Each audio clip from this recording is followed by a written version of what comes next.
Почна изградбата на современ противпожарен дом во Свети Николе. Старата зграда е срушена до темел. Парите во висина од $450,000 се донација од САД.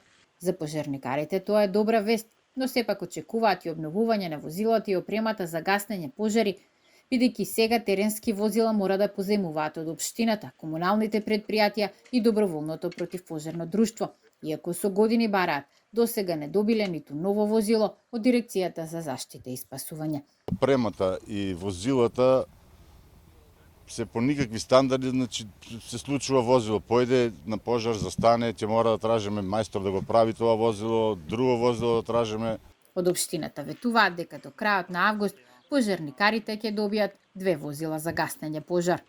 Во тек е набавка на 2 противпожарни возила за припадниците на ТПП Свети Николе, исто така донации од збратимената општина Пуцонци од Република Словенија и едно од Велика Британија.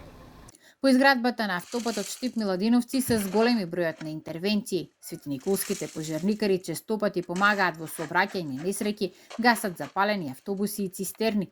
Надлежни се за 2, а интервенираат и во 6 гранични општини.